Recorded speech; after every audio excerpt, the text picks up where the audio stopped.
Indian overseas ബാങ്കിന്റെ Kochi regional ഓഫീസിൽ ജാതി അധിക്ഷേപവും തൊഴിൽ പീഡനവും നടന്ന കേസിൽ ശക്തമായ സമരവുമായി മുന്നോട്ട് പോകുമെന്ന് ബാങ്ക് എംപ്ലോയീസ് ഫെഡറേഷൻ ഭാരവാഹികൾ ന്യൂസ് മലയാളത്തോട് പറഞ്ഞു. കുറ്റക്കാരായവരെ അറസ്റ്റ് ചെയ്യുന്നതുവരെ തുടർ സമരം നടത്തുമെന്ന് BEFI.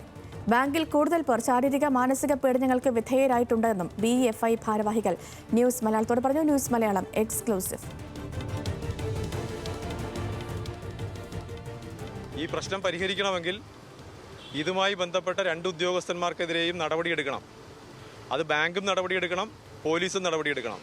Bank employees federation of ഇന്ത്യയുടെ സംസ്ഥാന കമ്മിറ്റിയുടെ തീരുമാനപ്രകാരം സംസ്ഥാനത്ത് എല്ലാ ഇന്ത്യൻ ഓവർസീസ് ബാങ്കുകളുടെ മുന്നിലും ഈ വരുന്ന 19-ാം തീയതി വലിയ ഒരു സമര പരിപാടി ആഹ്വാനം നൽകിയിട്ടുണ്ട്.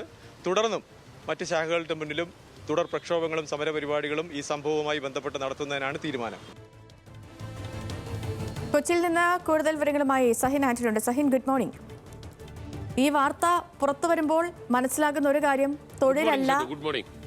തൊഴിലല്ല ജാതിയാണ് ഇവരുടെ പ്രശ്നം എന്നുള്ളതാണ്. ഇപ്പോൾ കൂടുതൽ പേർ സമാനമായ രീതിയിൽ പരാതിയുമായി രംഗത്ത് വരികയാണോ? എന്താണ് തൊഴിലാളികളുടെ നിലപാട് ഈ ഒരു വിഷയത്തിൽ?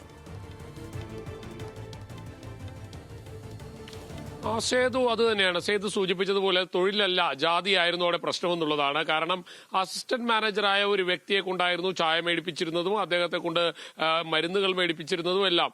റീജിയണൽ ചീഫ് അടക്കമുള്ള ആളുകളായിരുന്നു ഇത്തരത്തിൽ ചെയ്തിരുന്നത്. റീജിയണൽ മാനേജർ അടക്കമുള്ള ആളുകളായിരുന്നു. ഒന്ന് കശ്മീർ സിംഗ് എന്ന് പറയുന്ന ഒരാളായിരുന്നു, മറ്റൊന്ന് നിതീഷ് കുമാർ സിംഹ എന്ന് പറയുന്ന ഒരാളായിരുന്നു. അങ്ങനെ രണ്ടുപേരായിരുന്നു നിരന്തരമായി ഇദ്ദേഹത്തെ മാനസികമായി പീഡിപ്പിച്ചുകൊണ്ടിരുന്നത്. ഒരു ഘട്ടത്തിൽ തനിക്ക് ഇതൊന്നും വാങ്ങേണ്ടത് തന്റെ തൊഴിലല്ല, തന്നെ ബാങ്ക് ഇത്തരം ജോലികൾ ഏൽപ്പിച്ചിട്ടില്ല എന്ന് പറഞ്ഞതോടുകൂടി അദ്ദേഹത്തിന്റെ പുറത്ത് ശക്തമായി അടിക്കുകയായിരുന്നു.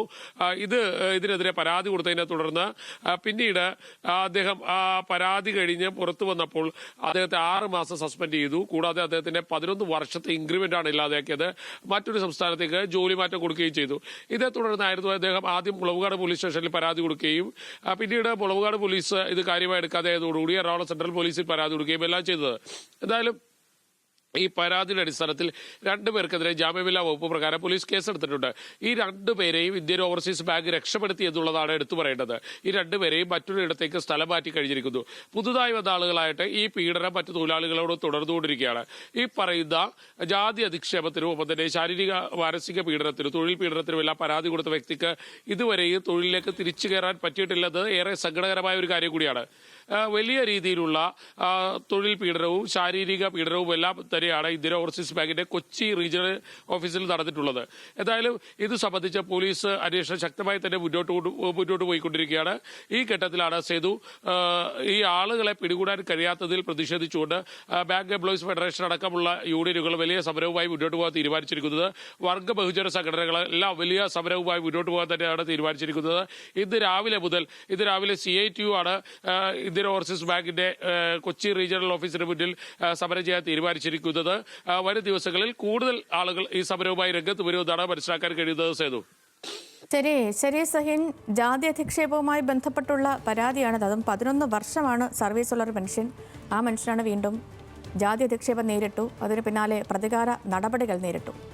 വിവരങ്ങൾ നൽകുകയായിരുന്നു കൊച്ചിയിൽ നിന്ന് സഹിൻ ആന്റണി.